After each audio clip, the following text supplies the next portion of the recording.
নির্বাচন নিয়ে ষড়যন্ত্র চলছে। বিএনপির প্রতিষ্ঠা বার্ষিকীতে মির্জা ফখরুল, ফেব্রুয়ারিতে ভোটে সরকারকে সর্বাত্মক সহযোগিতা। বিএনপি গণতন্ত্রকে পুনরুদ্ধারের জন্য দীর্ঘ সংগ্রাম করেছে, লড়াই করেছে। কৃষি বিশ্ববিদ্যালয়ে হামলাকারীদের বিচার সহ ৬ দফা দাবিতে ২৪ ঘন্টার আলটিমেটাম শিক্ষার্থীদের। চবি ক্যাম্পাসে সেনা টহল। কক্সবাজারে অবৈধ স্থাপনা উচ্ছেদ অভিযান। নোয়াখালীতে অভিযানের সময় নির্বাহী ম্যাজিস্ট্রেটের গাড়ি ভাঙচুর। দুই সিটির উদ্যোগেও কমছে না মশার উৎপাত। অপরিকল্পিত নগরায়ন ও সচেতনতার অভাবকে দুষছেন দুই প্রশাসক।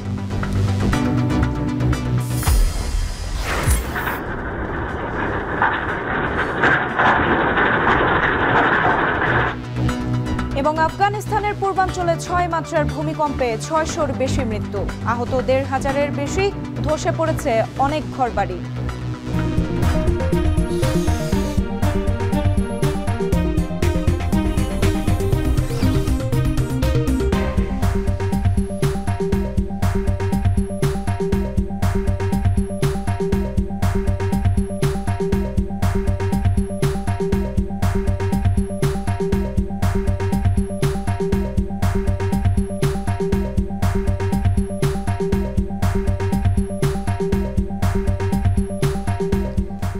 শিরোনাম স্বাগত। এখন দুপুরে পুরো আয়োজন জুড়ে সঙ্গে আছি আমরা দুজন। আমি সুমাইরা রাত্রি, আমি গালিব ইবনে রিয়াজ। বারবার ধ্বংসের চেষ্টা হলেও বিএনপি চেয়ারপারসন বেগম খালেদা জিয়া ও তারেক রহমানের নেতৃত্বে ঘুরে দাঁড়িয়েছে বিএনপি। সকালে বিএনপির ৪৭তম প্রতিষ্ঠাবার্ষিকী উপলক্ষে জিয়াউর রহমানের সমাধিতে শ্রদ্ধা জানিয়ে একথা বলেন দলের মহাসচিব মির্জা ফখরুল ইসলাম আলমগীর। বলেন, নির্বাচন নিয়ে ষড়যন্ত্র চলছে। ফেব্রুয়ারিতে জাতীয় নির্বাচনে বিএনপি সরকারকে সর্বাত্মক সহযোগিতা করবে, পাশাপাশি ৩১ দফা বাস্তবায়নের মধ্য দিয়ে রাজনীতির আমূল পরিবর্তন করতে চায় বিএনপি। বিস্তারিত প্রতিবেদনে। ১৯৮৭ সালের ১ সেপ্টেম্বর শহীদ রাষ্ট্রপতি জিয়াউর রহমানের হাত ধরে প্রতিষ্ঠিত হয় দেশের অন্যতম বৃহৎ রাজনৈতিক দল বিএনপি। দিনটি উপলক্ষে জিয়াউর রহমানের সমাধিতে শ্রদ্ধা জানাতে ঢাকা মহানগর উত্তর ও দক্ষিণ বিএনপির এই আয়োজন, যা ঘিরে উৎসবমুখর হয়ে উঠেছে জিয়া উদ্যান প্রাঙ্গণ। সারা বিশ্বে একমাত্র দল যারা গণতন্ত্রের জন্য বছরের পর বছর নির্যাতন এবং অত্যাচার সহ্য করেছে। আপনি জানেন যে বাংলাদেশের গণতান্ত্রিক স্বাধিকার আন্দোলনের একমাত্র সূতিকাগার হচ্ছে বিএনপি। দূর দূরান্ত থেকে এসেছে অনেক নেতাকর্মী ও সমর্থকরা। সবার একটাই চাওয়া, আগামীর বাংলাদেশ হবে গণতন্ত্র ও বৈষম্যহীন। বিএনপি সবসময় গণতন্ত্রের পক্ষে ছিল, সামনেও থাকবে, ভবিষ্যতেও আমরা গণতন্ত্রের হিসেবে রাষ্ট্রনায়ক তারেক রহমান দেশে আসবেন এবং এই দায়িত্ব নেবেন। আজকের এই প্রতিষ্ঠাবার্ষিকীর দিনে আমরা শপথ করতে চাই বাংলাদেশের মানুষকে নিয়ে আমরা ঐক্যবদ্ধ থেকে সারা বিশ্বের বুকে বাংলাদেশ যে একটি সুন্দর, সুশৃঙ্খল এবং আত্মনির্ভরশীল একটি জাতি, সেটা আমরা প্রমাণ করব। শ্রদ্ধা জানাতে অংশ নেন দলটির শীর্ষ নেতারা। এ সময় দলের মহাসচিব বলেন, ফেব্রুয়ারিতেই সুষ্ঠু নির্বাচনের লক্ষ্যে অন্তর্বর্তী সরকারকে সহযোগিতা করবে বিএনপি। আগামী ফেব্রুয়ারি মাসে, ২৬শে ফেব্রুয়ারি মাসে যে নির্বাচন অনুষ্ঠানের কথা আছে, সেই নির্বাচন অনুষ্ঠান সুষ্ঠুভাবে সর্বত্র সহযোগিতা করা, সাহায্য করা। যে সংস্কার প্রস্তাবগুলো নিয়ে এসেছিল, সংস্কার যে আপনার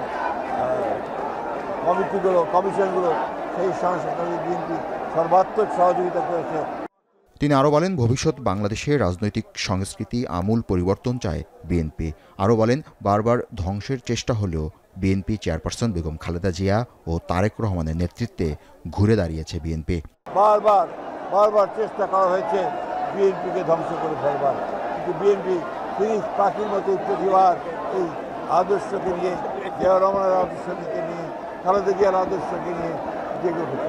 আগামী ফেব্রুয়ারি মাসে, ২৬শে ফেব্রুয়ারি মাসে যে নির্বাচন অনুষ্ঠানের কথা আছে, সেই নির্বাচন অনুষ্ঠান সুষ্ঠুভাবে সর্বত্র সহযোগিতা করা, সাহায্য করা। আগামীতে রাষ্ট্র ক্ষমতায় গেলে তারেক রহমানের নেতৃত্বে রাজনৈতিক ও অর্থনৈতিক পরিবর্তনের মধ্য দিয়ে দেশকে সমৃদ্ধির দিকে নিয়ে যাবে বলেও জানান বিএনপির মহাসচিব। জাবেদ আবদুল্লাহ, এখন, ঢাকা। বহু গণতান্ত্রিক আন্দোলন ৯০ ও ২৪-এর মতো গণ অভ্যুত্থান পেরিয়ে বিএনপির ৪৭তম প্রতিষ্ঠাবার্ষিকী। দেড় যুগ ক্ষমতার বাইরে থেকেও নিজেদের রাজনৈতিক দর্শনে কোনো পরিবর্তন আনেনি দলটি। বড় ভাঙন ছাড়াই ৪ যুগ ধরে টিকে আছে এই দল। রাজনৈতিক বিশ্লেষকরা যার বড় কৃতিত্ব দিচ্ছেন খালেদা জিয়ার আপোষহীন নেতৃত্বকে। সিফাত শাহরিয়ার জানাচ্ছেন বাকিটা। মুক্তিযুদ্ধ পরবর্তী আওয়ামী লীগ সরকারের ব্যর্থতা, বাকশাল গঠন, রাজনীতির মাঠে শূন্যতা ও ৭৪-এর দুর্ভিক্ষ। জনমনে প্রশ্ন, কোন পথে যাচ্ছে দেশ? খাদ্য উৎপাদন দ্বিগুণ করতে হবে। তারপরেই রাষ্ট্রপতির দায়িত্বে থাকা জিয়াউর রহমান তার শাসনকে বেসামরিক করার উদ্দেশ্যে গ্রহণ করেন ১৯ দফা কর্মসূচি। পরবর্তীতে ১৯৭৮-এর ১ সেপ্টেম্বর গঠন করেন বাংলাদেশ জাতীয়তাবাদী দল বিএনপি।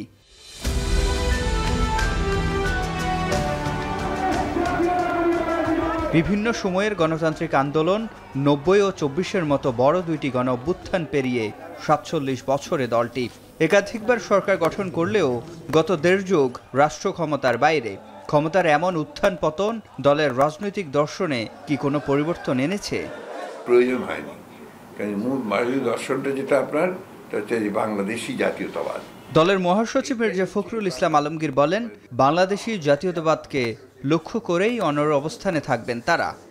বাংলাদেশি জাতীয়তাবাদকে নিয়েই যদি যা কিছু হয়েছে করা হচ্ছে, তাকে কেন্দ্র করে করা হচ্ছে। সুতরাং এইখানে ওই প্রবলেমটা অ্যারাইজ করেনি যে এখানে একবার আপনার সমাজতন্ত্র, আরেকবার আপনার পুঁজিবাদ বা গণতন্ত্র, এসব নিয়ে আমাদের কোনো ধর্মীয় বিষয় নিয়ে আমাদেরকে কাজ করতে হয়নি। আমরা যে কাজ অতীতে করেছি, যে বিষয়টাকে লক্ষ্য করে, এখনও সেটাই আমাদের লক্ষ্য। তবে দেড় যুগ সরকারের না থেকেও বড় ধরনের কোনো ভাঙন ছাড়াই টিকে আছে দলটি। বর্ষিয়ান সাংবাদিক শফিক রেহমান এই সাংগঠনিক শক্তির কৃতিত্ব দিচ্ছেন বেগম খালেদা জিয়ার আপোষহীন নেতৃত্বকে। পার্টিকে ক্ষমতায় থাকলে ঐক্যবদ্ধ রাখা সহজ হয়, কিন্তু বিরোধী দলের থাকলে ঐক্যবদ্ধ রাখাটা বিশাল একটা কৃতিত্ব এবং কষ্টসাধ্য, দুঃসাধ্য ব্যাপার।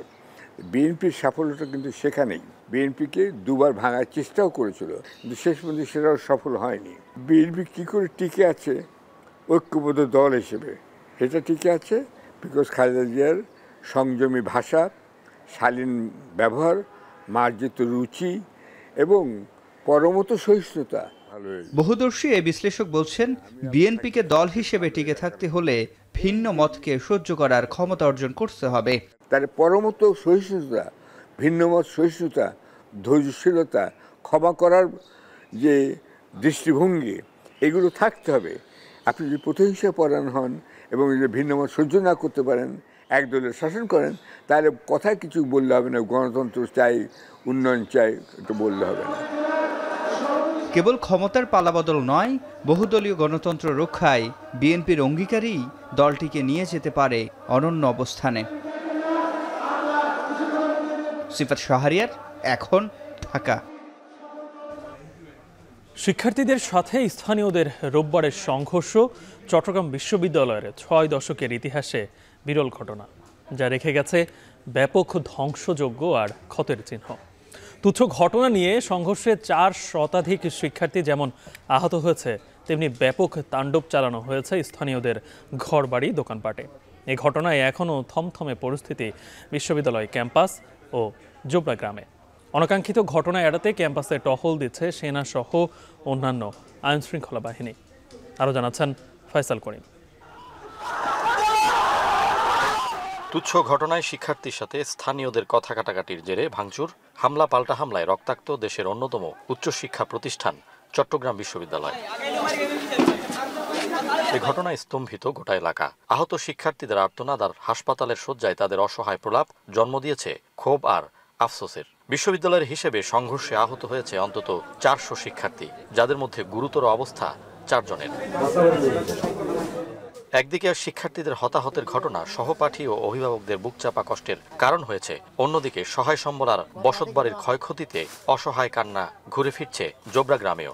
রোববারের তাণ্ডব বিশ্ববিদ্যালয়, পুলিশ যান ও বিভিন্ন স্থাপনার পাশাপাশি এখানেও রেখে গেছে ধ্বংসযজ্ঞের চিহ্ন। উত্তেজনা বাড়তে গেলে মানুষের ক্ষয়ক্ষতি হবে, ছাত্ররাও মারা যাবে, গ্রামবাসীও মারা যাবে। তো উত্তেজনা না করে এটা সমাধান হলো যে গ্রামবাসীকে নিয়ে বসে যে কোনো একটা মীমাংসা করা।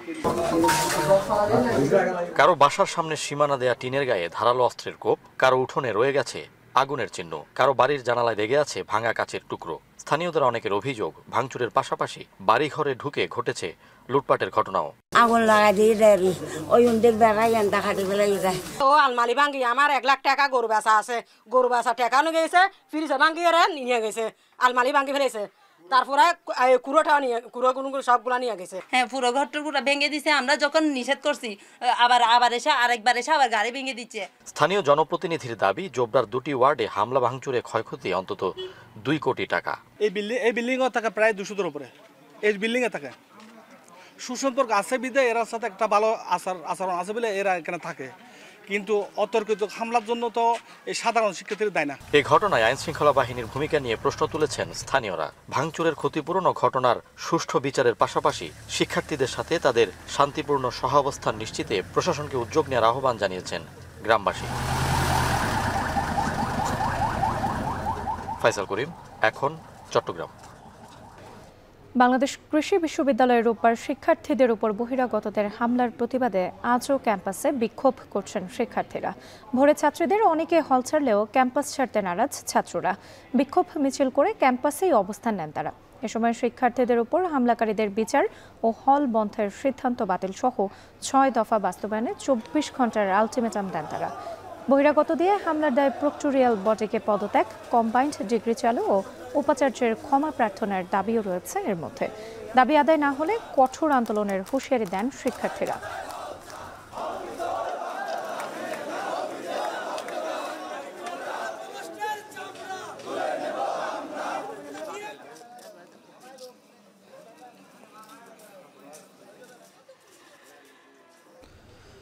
ডাকসু নির্বাচনে 8ম দিনের মতো প্রচারণা চলছে। এদিকে 4র্থ দিনের মতো চলছে জাহাঙ্গীরনগর বিশ্ববিদ্যালয় কেন্দ্রীয় শিক্ষার্থী ও হল সংসদ নির্বাচনের প্রচার।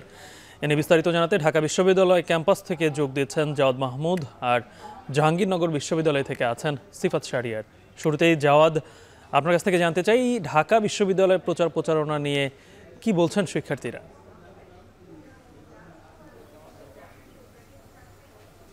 যেহেতু নির্বাচনের আর 8 দিন পরেই মূলত নির্বাচন হবে, সেক্ষেত্রে আমরা দেখছি যে শিক্ষার্থীরা প্রথম দিনগুলোর চেয়ে এখন প্রচারণায় জোর দিয়েছেন। তারা নানান ধরনের লিফলেট তৈরি করেছেন, কার্ড তৈরি করেছেন, তাদের ব্যালট নম্বর দিয়ে আলাদা কার্ড করেছেন। অর্থাৎ শিক্ষার্থীদের প্রচারণার ক্ষেত্রে যে চ্যালেঞ্জটি সবচেয়ে আমরা দেখেছি সেটি হচ্ছে, যেহেতু অনেক প্রার্থী, তাদের যে ভোটার নম্বর, সেই নম্বরটি ভোটারদের কাছে, প্রার্থীদের যে ভোটার নম্বর সেটি ভোটারদের কাছে পরিচয় করিয়ে দেওয়াই একটি সবচেয়ে বড় চ্যালেঞ্জ হয়ে দাঁড়িয়েছে। এটি যেমন তারা আলাদা আলাদাভাবে নানান কৌশল নিচ্ছেন, সেটি ডিজিটাল মাধ্যমে এবং আলাদা আলাদা কার্ড করে বা কেউ ব্যতিক্রমীভাবে সেটি প্রচার করছেন। এবং আরেকটি বিষয়, যে যারা ভোটার রয়েছেন, প্রায় 40,000-এর মতো ভোটার, সেই প্রত্যেকজন ভোটারের কাছে পৌঁছানো সবচেয়ে একটি চ্যালেঞ্জ হয়ে গেছে। সেক্ষেত্রে বিশেষ করে ছেলে হলগুলোদের যে মেয়েদের প্রবেশিকা, সেটি তো আচরণবিধির মধ্যে আছে বা সেটি একটা নিষেধাজ্ঞা আছে, কিংবা ছেলেদের ক্ষেত্রেও একই ঘটনা, যে মেয়েদের হলগুলোতে তাদের আসলে যে প্রচারণা সেটি তাদের পরিচিত বন্ধু বা ফ্রেন্ডদের মধ্য দিয়ে অথবা তাদের পরিচিত এলাকার যারা পরিচিত আছেন সেই সকল মানুষদের মধ্য দিয়ে করতে হচ্ছে। সেই ক্ষেত্রে একটা প্রতিবন্ধকতা তৈরি হচ্ছে। প্রার্থীরা তারা মনে করছেন যে যেহেতু ভোটাররা প্রত্যাশা করেন যে প্রত্যেক প্রার্থী আলাদা আলাদাভাবে তাদের কাছে ভোট চাবেন, সেই জায়গায় কিছুটা শূন্যতা তৈরি হয়েছে, এমনটি তারা মনে করছেন। এর আগে আমরা সকালে দেখেছি যে ছাত্রদল সমর্থিত প্যানেল তারা প্রচারণা চালিয়েছে ক্যাম্পাসের ভিতরে, ছাত্র শিবির সমর্থিত প্যানেল তারাও প্রচারণা চালিয়েছেন, এবং স্বতন্ত্র প্রার্থী একাধিক প্রার্থীদের আমরা দেখেছি তারা প্রচারণা চালিয়েছেন। এবং এই প্রার্থীদের মধ্যে এক ধরনের অভিযোগ আমরা দেখেছি, সেটা সকালেও জানিয়েছিলাম, যে সাইবার স্পেসে অর্থাৎ সামাজিক যোগাযোগ মাধ্যমে একে অপরের বিরুদ্ধে বুলিং করার বা অপপ্রচার চালানোর অভিযোগ প্রতিটি পক্ষ থেকে আসছে, সেটি যেন তারা করছেন। এবং তারা বলছেন যে এটি যদি থামানো না যায় তাহলে ডাকসু যে নিরপেক্ষভাবে অনুষ্ঠিত হবে সেটি আসলে বিঘ্নিত হবে। এখানে নির্বাচন কমিশনকে এগিয়ে আসার একটি আহ্বান জানিয়েছেন। এবং কিছুক্ষণ পর অর্থাৎ 3টা নাগাদ কিন্তু ইসলামী ছাত্র শিবির সমর্থিত প্যানেলের যে ইশতেহার সেটি ঘোষণা করা হবে। সেটি আমাদের আরেকজন সহকর্মী সেখানে আছেন, তিনি হয়তোবা সেটি নিয়ে পরবর্তী সংবাদে জানিয়ে দেওয়ার চেষ্টা করবেন। আপাতত এই ছিল ডাকসু নির্বাচনের প্রচারণার আমার কাছ থেকে সবশেষ। এবার জাহাঙ্গীরনগর বিশ্ববিদ্যালয়ের খবর জানবো, সেখানে আছেন সহকর্মী সিফাত শাহরিয়ার। সিফাত, প্রচারণা নিয়ে কোনো অভিযোগ আছে কিনা?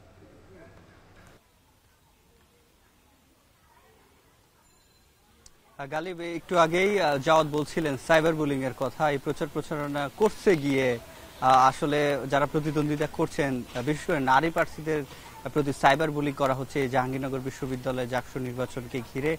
কিছুক্ষণ আগে আমরা একজন স্বতন্ত্র এজিএস প্রার্থীর সাথে কথা বলছিলাম, তিনি সে অভিযোগটি করেছেন।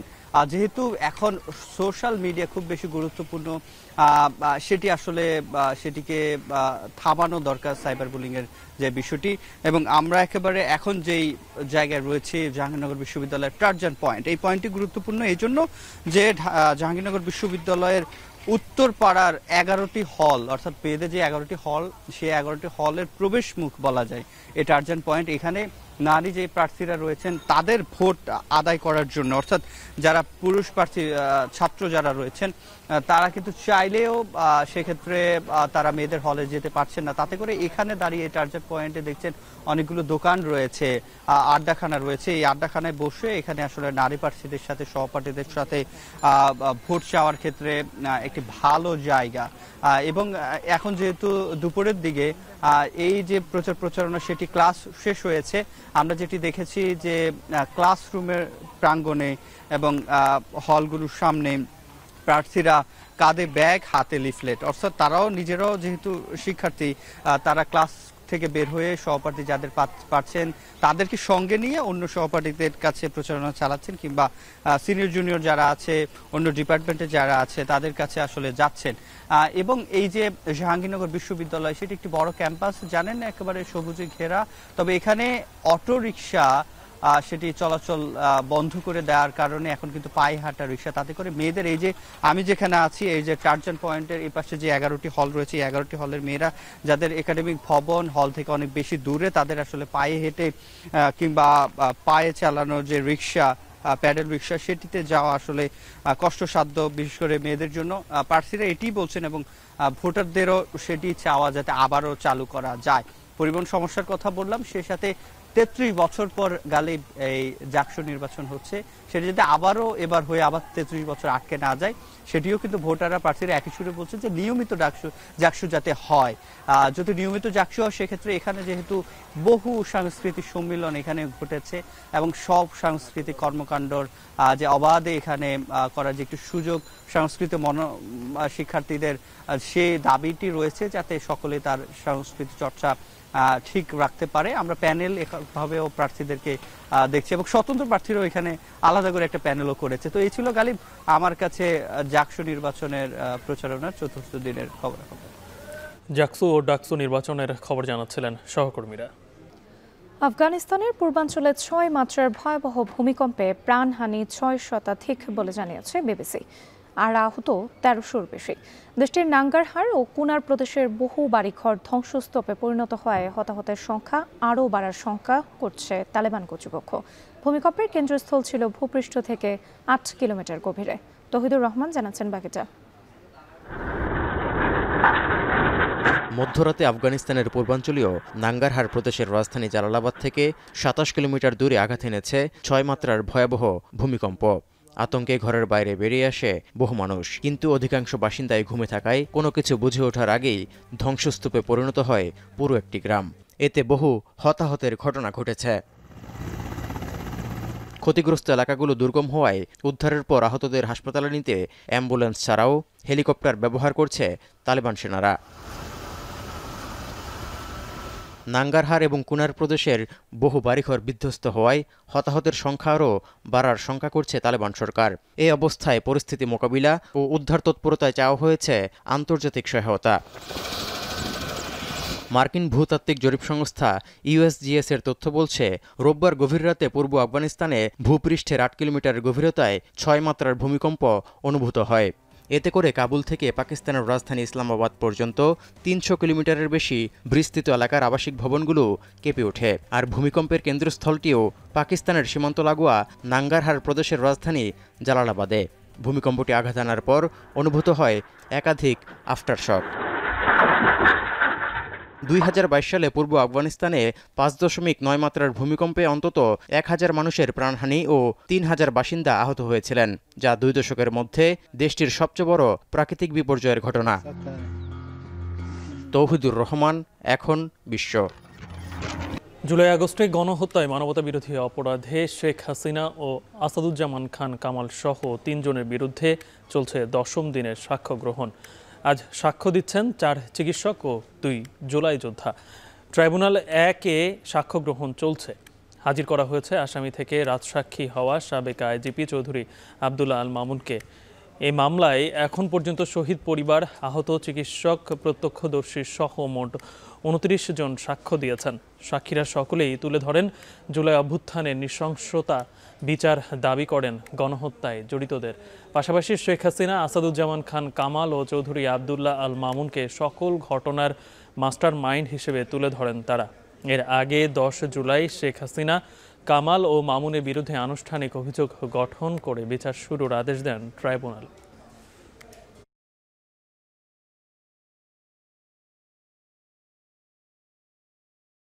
কক্সবাজার শহরের বাকখালী নদীর তীরে গড়ে ওঠা অবৈধ স্থাপনা উচ্ছেদে অভিযান শুরু করেছে বাংলাদেশ অভ্যন্তরীণ নৌ পরিবহন কর্তৃপক্ষ BIWTA।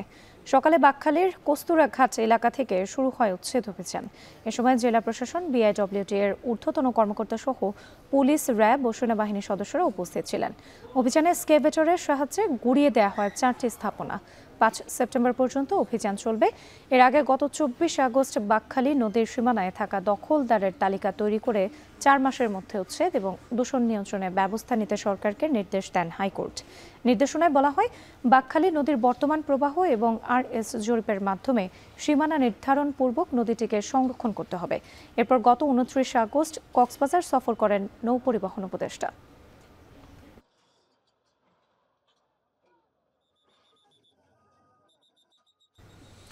এদিকে নোয়াখালীতে অবৈধ স্থাপনা উচ্ছেদে ভ্রাম্যমাণ আদালতের অভিযানের সময় সড়ক অবরোধ করে বিক্ষোভ করেছে উত্তেজিত জনতা। এ সময় নির্বাহী ম্যাজিস্ট্রেটের গাড়ি ভাঙচুর করা হয়েছে। পরিস্থিতি নিয়ন্ত্রণে ঘটনাস্থলে ছুটে যায় পুলিশ ও সেনাবাহিনীর একাধিক টিম। পুলিশ জানায়, বেলা 11টার দিকে ভ্রাম্যমাণ আদালতের নির্বাহী ম্যাজিস্ট্রেট ফাহিম হাসান খানের নেতৃত্বে অভিযান শুরু হয়। শহরের প্রধান সড়কের দুপাশের অবৈধ স্থাপনা উচ্ছেদকালে উত্তেজিত জনতা সড়ক অবরোধ করে বিক্ষোভ করে। এ সময় ম্যাজিস্ট্রেটের গাড়ি ভাঙচুর করা হয়। পরিস্থিতি নিয়ন্ত্রণে ঘটনাস্থলে ছুটে যায় পুলিশ ও সেনাবাহিনীর একাধিক টিম। এ সময় পরিস্থিতি কিছুটা শান্ত হয়। দীর্ঘ সময় সড়ক বন্ধ থাকায় যানজটের সৃষ্টি হয়। দুর্ভোগে পড়েন সাধারণ মানুষ।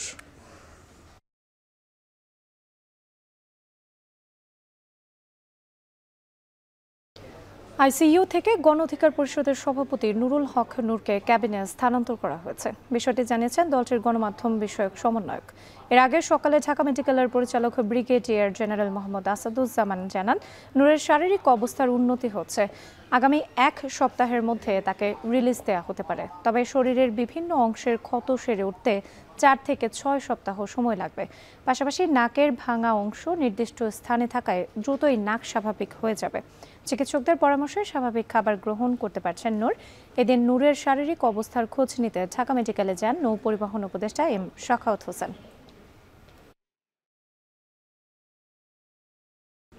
মশা মারতে কামান ব্যবহার না হলেও উৎস খুঁজতে 2021 সালে ড্রোন ব্যবহার করে ঢাকা উত্তর সিটি। জলাশয়ে ব্যাঙ, হাঁস আর গাপ্পি মাছ ছাড়ে দক্ষিণ সিটি কর্পোরেশন। তবে কাজে আসেনি কিছুই। উত্তর সিটি প্রশাসকের দাবি, প্রকৃতিকে উপেক্ষা করে গড়ে উঠেছে নগরী, তাই বাড়ছে মশা। আর দক্ষিণ সিটির প্রধান স্বাস্থ্য কর্মকর্তার মতে, মশার উৎপাত কমছে না নগরবাসীর অসচেতনতার কারণে। প্রকৃত কারণ কি জানব সহকর্মী হোসেন জাহিদের প্রতিবেদনে।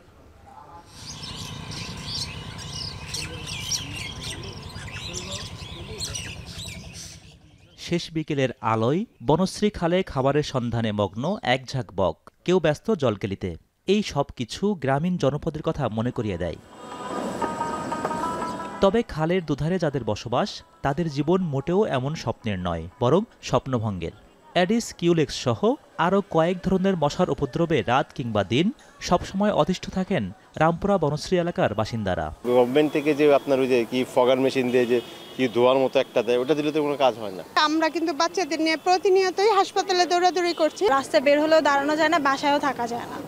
গেট আটকে রাখলেও কোনো লাভ হয় না, বিকজ সারাদিনে অনেক মশা বাসায় অলরেডি ঢুকে থাকে। দেশে ডেঙ্গু রোগের প্রকোপ বেড়েছে।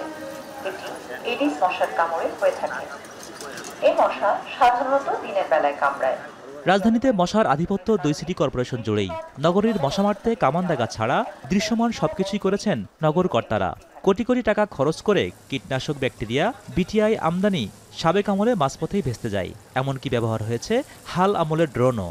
জলাশয়ে ছাড়া হয়েছে হাঁস ও গাপ্পি মাছ, কোনোটাই কাজে দেয়নি, বরং বারবারই মানুষের সচেতনতার ওপরই সব ভার দিয়ে পার পেতে চেয়েছেন নগরের হর্তাকর্তারা। সম্প্রতি কীটতত্ত্ববিদ কবিরুল বাশারের নেতৃত্বে অ্যাডিস মশা নিয়ে জরিপ চালান একদল গবেষক। তাদের জরিপ বলছে ঢাকার প্রতি 15টি বাড়ির মধ্যে 7 থেকে 8টি বাড়িতে অ্যাডিস মশার লার্ভা পাওয়া গেছে। জরিপে স্বীকৃত পদ্ধতি ব্রুটো ইন্ডেক্সের মাধ্যমে মশার লার্ভার ঘনত্ব পরিমাপ করা হয়। এই ইন্ডেক্সের পরিমাণ 20-এর বেশি হলে আশঙ্কাজনক হিসেবেই বিবেচিত হয়। সেখানে ঢাকায় ব্রুটো ইন্ডেক্সের হার 50 থেকে 60। প্রতি প্রজাতির মশা নিয়ন্ত্রণে আলাদা উদ্যোগ না নেওয়ার কারণে মশার বংশবিস্তার এমন আশঙ্কাজনক বলে মনে করেন কীটতত্ত্ববিদ অধ্যাপক কবিরুল বাশার। এডিস মশাকে যদি আমরা নিয়ন্ত্রণ করতে চাই, তাহলে এডিস মশার আবাসস্থলকে কেন্দ্র করে নিয়ন্ত্রণ ব্যবস্থাটা জোরদার করতে হবে। এবং কিউলেক্স মশা নিয়ন্ত্রণ করতে গেলে ড্রেন বা নর্দমা, পচা পানি যেখানে কিউলেক্স মশা হয় সেটিকে ধরে নিয়ন্ত্রণ ব্যবস্থাটা জোরদার করতে হবে। তবে মশা বিস্তারের জন্য ভিন্ন কারণ শোনালেন ঢাকা উত্তর সিটির প্রশাসক। রাজধানীর খাল ও জলাশয়গুলোর গতিপথ পূর্ব থেকে পশ্চিম, আর সড়কগুলোর গতিপথ উত্তর দক্ষিণ বরাবর। সড়ক ও জলাশয়ের এমন বিপরীতমুখী অবস্থানের কারণে শহরের পানি সরতে পারে না, আর জমে থাকা পানিতে জন্মে মশা। এ কারণে মশা নিধনের পরিবর্তে মশা নিয়ন্ত্রণ করেই নগরবাসীর স্বস্তি দেওয়ার চেষ্টা করার দাবি সিটি কর্পোরেশনের। এটাকে মেনটেন করতে গিয়ে, যেহেতু আপনি এই প্রকৃতিকে মাথায় না রেখে উন্নয়নটা করেছেন, তখন তো কি করতে হয়, তখন এক ধরনের রেজিলিয়েন্স স্ট্রাকচার তৈরি করতে হয়। এবং অথবা রেজিলিয়েন্স স্ট্রাকচার যদি তৈরি করে ফেলেন, তাহলে সেটাকে আবার মেনটেনেন্সের জন্য অনেক বড় ইনভেস্টমেন্ট লাগে, এবং ওই ইনভেস্টমেন্ট আসলে এক্সপেন্ডিচার হিসেবে যায়। এই ইনভেস্টমেন্টটা কোনো ধরনের কল্যাণ হয় না, রাদার এটা এক ধরনের ড্যামেজ কন্ট্রোল হয়। ফর এক্সাম্পল, এই যে মশা। ঢাকা দক্ষিণ সিটির প্রধান স্বাস্থ্য কর্মকর্তার মতে অবশ্য মশক নিধনের সংগ্রামটা ভিন্ন। সরঞ্জামের অভাব না থাকলেও সামাজিক আন্দোলনের ঘাটতি দেখছেন তিনি। জনগণ কাজ জানে সবাই, কিন্তু তারা প্র্যাকটিস করে না, সেটা হচ্ছে বিষয়। যেমন আমাদের কিন্তু কিছু কিছু এলাকায় আগের মামলা করা হয় বা জরিমানা করা হয়। হ্যাঁ, এরকমও আমি দেখেছি যে আমি আজকে গিয়ে জরিমানা করলাম, 1000 টাকা দিল বা 1500 টাকা দিল, পরের সপ্তাহে গিয়ে দেখলাম সেই একই জিনিস। অবিলম্বে ঢাকার আক্রান্ত সব এলাকায় মশা নিয়ন্ত্রণে প্রয়োজনীয় পদক্ষেপ নিতে চলতি বছরের 23 জুন নির্দেশ দেয় হাইকোর্ট। সেই নির্দেশের প্রেক্ষিতে মশা নিয়ন্ত্রণের তোড়জোড় দেখা দেয় ঢাকার 2 সিটি কর্পোরেশনেই। তবে সেসবের কার্যকারিতা কতটুকু, সেটি হাসপাতালের চিত্র দেখলেই আন্দাজ করা যায়। মশা মারতে সিটি কর্পোরেশনের পক্ষ থেকে যে সকল উদ্যোগগুলো নেওয়া হচ্ছে, সে সকল উদ্যোগের কার্যকারিতা নিয়ে প্রশ্ন তুলেছেন নগরবাসী। তারা বলছেন এই সকল উদ্যোগগুলো করে নিরন্তর সংগ্রাম হিসেবেই না থাকে, বরং এই সংগ্রামের শেষ দেখা যায়, সেই প্রত্যাশা করেছেন তারা। হোসেন জাহিদ, এখন, ঢাকা। বিশ্বকে নতুন করে গড়তে চান রুশ প্রেসিডেন্ট ভ্লাদিমির পুতিন, চীনা প্রেসিডেন্ট শি জিনপিং ও ভারতের প্রধানমন্ত্রী নরেন্দ্র মোদী। চীনের তিয়ানজিনে এবারের এসসিও সম্মেলনে সে বিষয়ে আলোচনা করেছেন এই 3 নেতা। যুক্তরাষ্ট্রকে চ্যালেঞ্জ জানিয়ে বৈশ্বিক অর্থনীতিকে স্থিতিশীল করতে চান চীনা প্রেসিডেন্ট, সেক্ষেত্রে বিশাল বাজারকে কাজে লাগানোর আহ্বান তার। এদিকে সাইডলাইনে বৈঠক হওয়ার কথা রয়েছে পুতিন ও নরেন্দ্র মোদীর। আলোচনা হতে পারে ভারতের উপর মার্কিন শুল্ক আরোপ নিয়ে।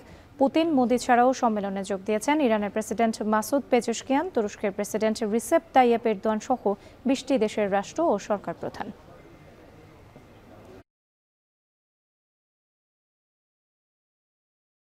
শেষ করছে এখন দুপুর। তবে যাওয়ার আগে শিরোনামগুলো আরও একবার। নির্বাচন নিয়ে ষড়যন্ত্র চলছে। বিএনপির প্রতিষ্ঠা বার্ষিকীতে মির্জা ফখরুল, ফেব্রুয়ারিতে ভোটে সরকারকে সর্বাত্মক সহযোগিতা।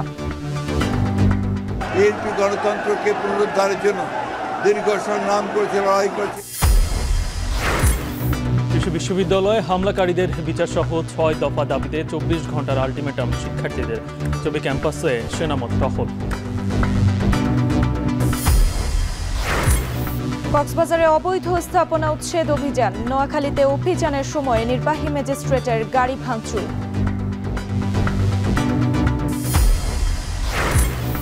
সিটির উদ্যোগেও কমছে না মশার উৎপাত। অপরিকল্পিত নগরায়ন ও সচেতনতার অভাবকে ধরছেন 2 প্রশাসক।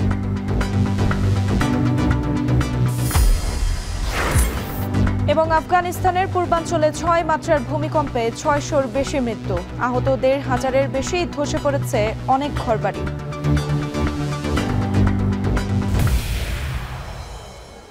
এই ছিল এখন দুপুরের আয়োজনে। এখন টেলিভিশন ওয়েবসাইটে দেখতে ভিজিট করুন www.ekon.tv। ফেসবুকে চোখ রাখুন facebook.com/tv.ekon, আর ইউটিউবে লাইভ দেখতে ভিজিট করুন youtube.com/c/ekontv।